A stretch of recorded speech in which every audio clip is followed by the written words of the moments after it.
circunstancias que le rodean cambian. Esa situación se da especialmente en los periodos bélicos y quizá uno de los paradigmas sea el caso de Winston Churchill, que lideró la resistencia contra los nazis en la Segunda Guerra Mundial y, una vez conseguida la victoria, perdió las primeras elecciones en tiempos de paz.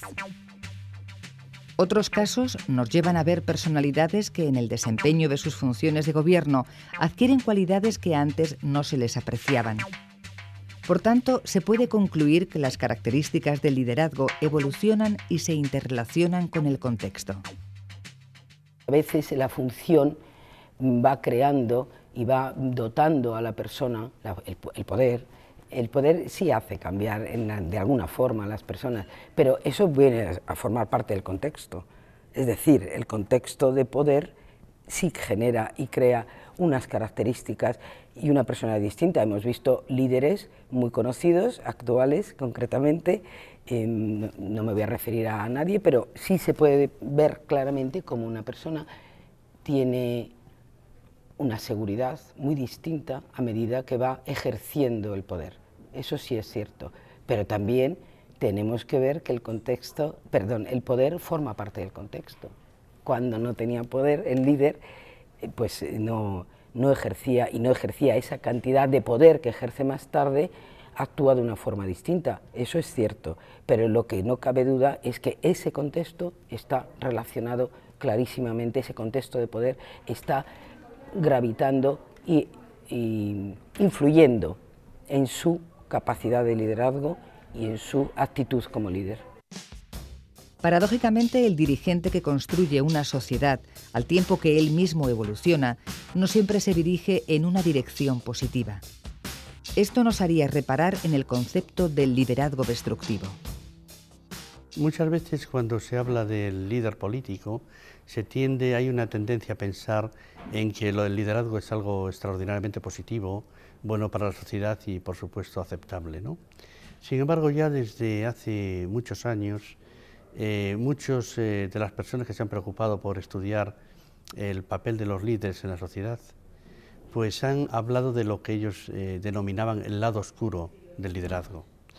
Hay que recordar que, por ejemplo, grandes líderes como Hitler fueron aclamados, ¿no?, por la sociedad de su época. A Stalin le llamaban el padrecito Stalin en Rusia. Y bueno, si pensamos, por ejemplo, en la antigüedad, pues Pericles llevó a Atenas a la guerra del Peloponeso y al desastre. En la actualidad se habla más bien del liderazgo destructivo o de los momentos destructivos del liderazgo. Y hay un ejemplo que, si me permite, me gustaría comentar, de un líder que ha sido muy tenido como modelo y, digamos, casi objeto de culto, pues en películas, en fin, guiones radiofónicos y de televisión, que era el presidente Kennedy. El presidente Kennedy tuvo varios momentos destructivos y hay uno que está muy bien documentado, que es la famosa invasión de la Bahía de Cochinos, en la que él tuvo un papel protagonista. La invasión fue un desastre desde un punto de vista humano, desde un punto de vista militar y desde un punto de vista político. Humano porque murieron muchísimos de los invasores, militar porque falló el factor sorpresa, les estaban esperando en la playa a los que desembarcaban y por tanto falló la inteligencia militar, y político porque la idea era derrotar a Castro y Castro, pues muchos años después, todavía sigue en el poder. El presidente Kennedy jugó un papel muy destructivo antes de la invasión porque en las reuniones previas con su comité de asesores, él impidió que circulasen los informes negativos que existían sobre la invasión y también impidió hablar a los asesores que eran contrarios a la invasión. Por tanto, boicoteó el flujo de información durante las sesiones previas.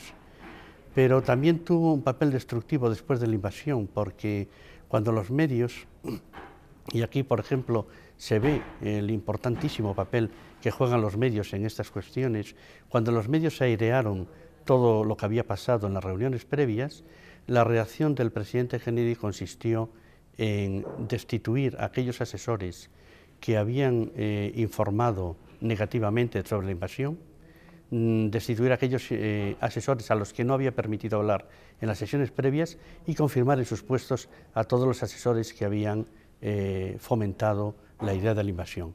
Por tanto, se ve cómo incluso un líder que, digamos, globalmente es aceptado y bien conceptuado por la sociedad, sin embargo, tiene también su momento destructivo, y todo esto está perfectamente documentado en un trabajo de un psicólogo llamado Irving Janis, que se dedicó a estudiar los diarios de las sesiones de reuniones y a hablar con todos los asesores, tanto los que habían fomentado como los que se habían opuesto a la invasión.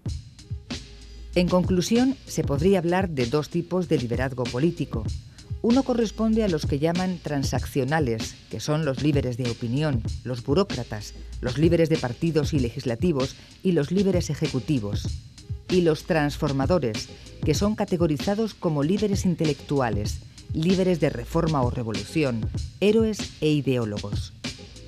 En su alrededor se forma un equipo de asesores y ayudantes que tendrán un mayor peso en función de las características del líder, llevándonos a cuestionar si el líder hace un equipo o más bien es al contrario, el equipo hace al líder.